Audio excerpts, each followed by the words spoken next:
Eid blog part 2। সন্ধ্যা 7:30। এই ব্লগটার part 2 হওয়ার পিছনে কারণ হচ্ছে এই দিন আমার দুইটা প্ল্যান ছিল।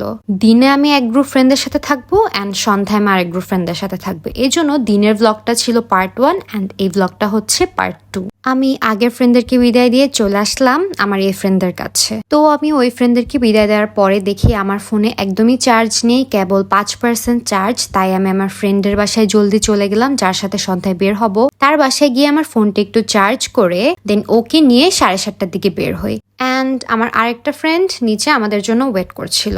দেন আমরা নিচে নেমে ওকে নিয়ে রওনা দিলাম। আমরা অনেক বেশি কনফিউজড ছিলাম যে আমরা কোথায় যাব, আমরা কোনো ডিসিশন নিতে পারছিলাম না। আমার ওই ছেলে ফ্রেন্ডটা বলছিল দূরে কোথাও যেতে হবে না, চল আমরা এখানেই বসি আর মিরপুর 12-তে যাই। বাট আমরা দুইটা মেয়ে ডিসাইড করলাম না, আমরা মিরপুর 1-এ যাব, কারণ এখানে অনেক বসার জায়গা আছে। তো যেই ভাবনা সেই কাজ, আমরা একটা রিক্সা নিয়ে ডিরেক্ট চলে গেলাম মিরপুর 1-এ। সেখানে যেতে যেতে আমাদের অলমোস্ট বেজে যায় 8:30। সেখানে গিয়ে বসার কোনো প্লেস না পেয়ে আমরা রাস্তার মধ্যে দাঁড়িয়ে কিছুক্ষণ ঝগড়া করি। দেন আমরা ডিসাইড করি ঠিক আছে, আমাদের ছেলে ফ্রেন্ডটা ফার্স্টে যেটা বলেছিল মিরপুর 12-তে যাবো, তো সেখানেই যাই। দেন আমরা চলে গেলাম আরেকটা রিক্সা নিয়ে মিরপুর 12-তে। এর মাঝে কোনো ক্লিপ নেওয়া হয়নি, কারণ এই সকল ঝামেলার মাঝখানে আবার প্লাস ফোনে চার্জও নাই, এই জন্য ভুলে গিয়েছিলাম। এরপর মিরপুর 12-তে গিয়ে আমার ফ্রেন্ডের কথা মতো চলে গেলাম দ্য কুইজিন হাবে।